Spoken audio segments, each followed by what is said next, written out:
Assalamualaikum warahmatullahi wabarakatuh. Nama saya Muhammad Al-Fatih dan SFK Lihat Selatan. Dalam saya pula Amir bin Azrul daripada Sekolah Penagadaan Kereta Aman. Hari ini kami akan masak grilled chicken dengan carrot puree.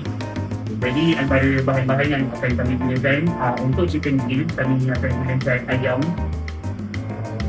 sos black pepper, sedikit butter dan juga herba-herba untuk sebagai penyedap rasa.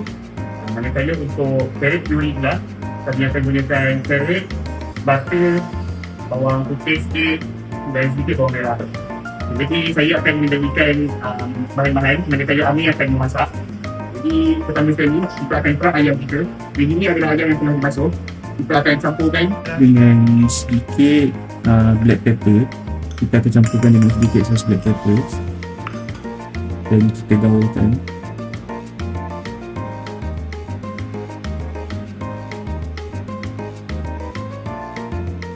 Lepas itu kita akan campurkan dengan sedikit herba. Ini saya menggunakan mixed herb. Di dalamnya ada herba oregano dan juga parsley. Kemudian saya letakkan sedikit black pepper sebagai penyedap rasa dan juga chili flakes sebagai kita nak bagi rasa pedas tu sikit. Kemudian kita gaulkan. Jadi sekarang saya akan potong bawang untuk kita masukkan dengan ayam. Kita masukkan bawang merah dan juga bawang putih.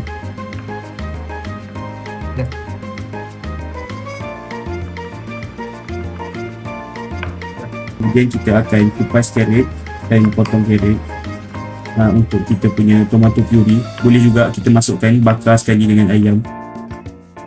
Dan saya juga akan potong brokoli untuk kita celur bersama dengan carrot sebagai hiasan selepas siap untuk kita masak nanti.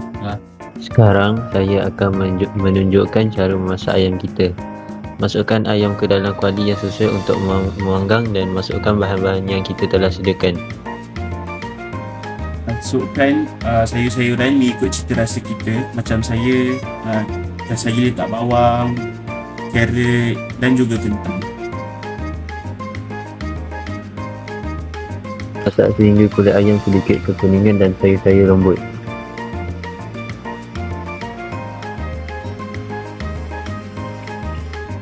Pastikan kita masak tu jangan kasih hangus. Kita terbalikkan bila dah masak sebelah.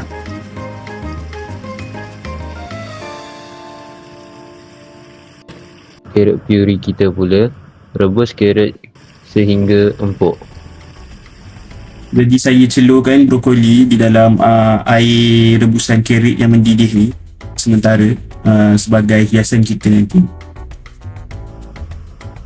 Menunggu carrot empuk, kita angkat dan masukkan ke dalam food processor bersama sedikit air rebusan dan mentega.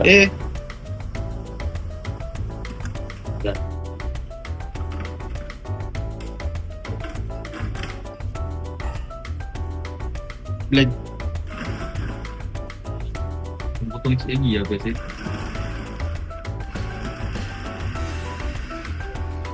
Cincang sehingga halus sehingga menjadi seperti sos atau kentang hutar. Setelah siap carrot puree kita, maka kita punya hidangan pun siap untuk dihidangkan. Jadi seperti inilah hasilnya. Selamat mencuba.